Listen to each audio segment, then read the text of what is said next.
So hello everyone, let me talk about it like a story. I have used Pop OS, Ubuntu, Kali Linux, and now I think I found the best Linux, and that's Fedora.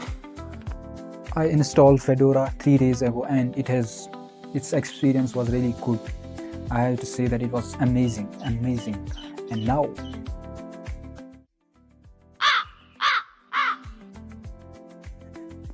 I think I need a script. I'm shooting this video, I have zero script. I have tried the popular Debian based Linux distros like Pop OS, Ubuntu, and I also tried Kali Linux, but now I think I missed the best one, and that's Fedora. I installed it a few days ago and the experience was really amazing. And I'll walk you through the whole process of what I did. So let's get started. I'll first tell you about why I chose Fedora. The reason for choosing Fedora is I always like using Linux. Like it's really good for performance. You can customize and use whichever Linux distro you want, which fits best in your use case. Like for me, I wanted something. Like for me, I just for now wanted to try something new. I use Pop OS, Ubuntu, and Kali Linux, but now I wanted to try Fedora, and my experience has been really great. Why? Because I use Genome desktop in Pop OS and also in here, and my experience here in Fedora has been really amazing. It's really smooth working and it feels like Mac OS. I'm not saying a lot, but it really is great.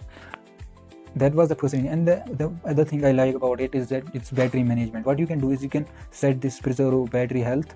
I don't know if this option is available in other OS, but this option to preserve battery health, what it does is it limits your battery charge at 60%, at around 60%. It won't let your battery charge more than that, so you can keep your laptop plugged in at 60%, and so your battery will have less charge and discharge cycle, so it will degrade less over time, and which will increase the battery health overall.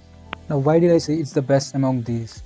Actually, it's not the best. The thing is that different Linuxes are optimized for different things. Some distro might be very good for a person and not be very good for another person. Like for a regular user who just uses simple things, switching to Linux might not be a good option. For someone who wants their computer to last longer, then they might want to shift to Linux. The thing is because Linux uses a lot of less RAM and it's very fast than Windows. Why?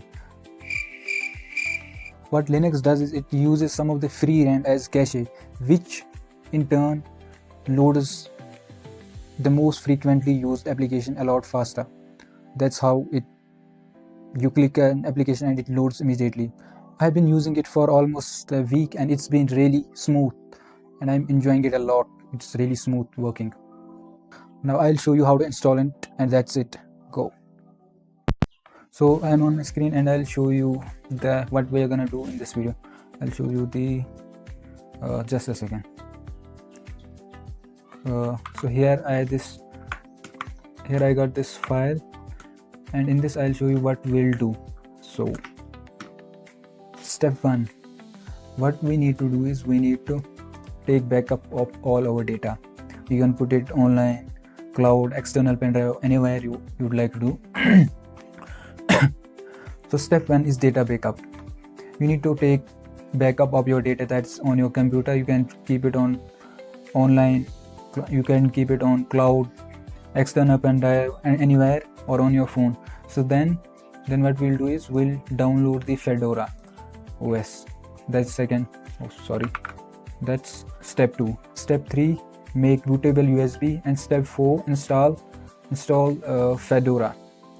And once we install Fedora, we'll do some initial setup and optimizations, battery and all. So we'll see. So let's get started.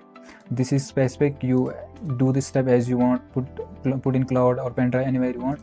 I'll start with step 2. That's download Fedora. So what I'm gonna do is you need to go right here, fedoraproject.org, and if you're in Windows, just download this one. And I already downloaded it. It's around 2.7 gigabytes. It's around, so you can download it here. Now what you need to do is you need to download this Rufus. This allows you to make bootable drives. Once this Rufus is also downloaded, just go to your downloads folder. It will directly run, and you need to select the file, this one file. So what now you have to do is just plug your USB drive. Let me just do that first, just a second. Now I just plugged in my USB drive. There was another OS in it. Now it just detected it right here, device, which is the device, then this. Now we need to select the file.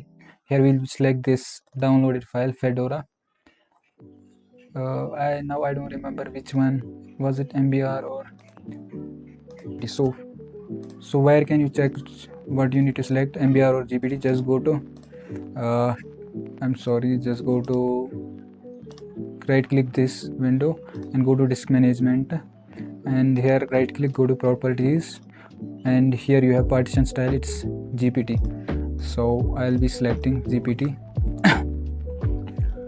Now what we'll do is just click start, just click OK. It will be destroyed, and now it's making this pen drive bootable. Right now it's copying these files, and until then I'll be waiting. So now this bootable pen drive is done. Close. Here we have this Fedora bootable drive. Now what we'll need to do is we need to shut down this PC and then plug the USB, and I'll show you what we need to do. Let's get there. Okay, so guys, we are on this BIOS settings. I hope you know how to get here. Now what we need to do is just go to boot and get this thing above, and then press F10, save and exit. Now we'll be booting from the USB, and here it is. What is this saying? Test this media and start Fedora. It's just basically doing some testing. Okay, just go. We have the Fedora icon. Okay, it's directly in this mode.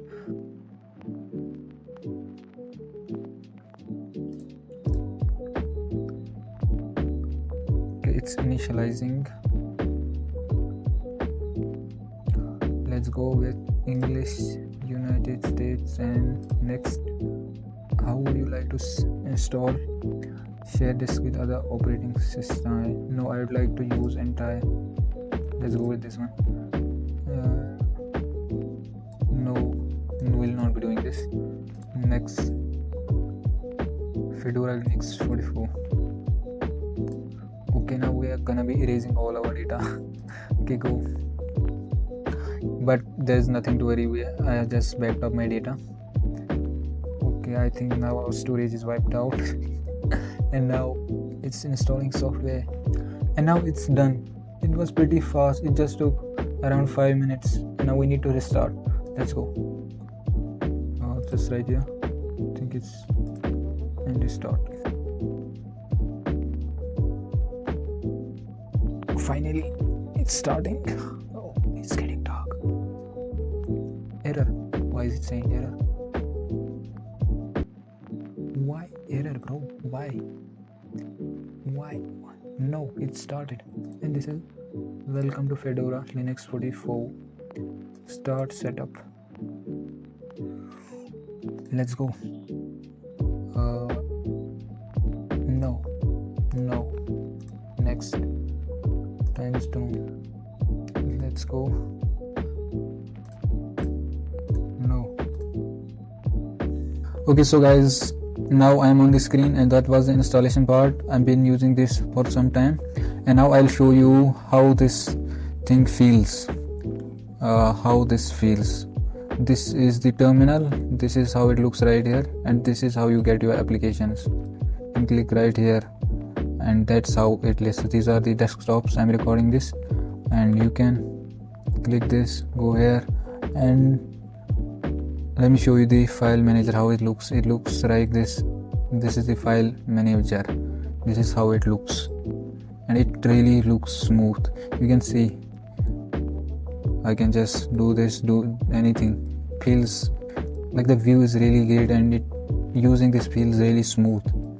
And I was talking about the battery management. If you keep this option on, then what is gonna happen is your battery won't be charged more than 60%. That was about battery. And let me show you the usage. If I go here, you can see 75% CPU is idle, 80% it is generally 96%. Currently I'm recording, that's why it's like this. And it's using 24, meaning 2.5 gigabytes of RAM, but normally it uses around 1.8 to 2 gigabytes. This is because I'm recording, screen recording right now. And let me show you this to you in application. Click on this. No, let me just show you this in a good way. Just go here, system monitor, and right here you can see 20% is being used. It's because, as I already said, I'm doing screen recording. Then we have the memory. Now it increases 2.8, network and reading. That's all. You can see this. I'm using this using 300, and the conclusion is that it really works fast than Windows. And look at how this feels. And that was all about Fedora, and I hope you enjoyed the video. Hope you guys liked it. So see you in the next one.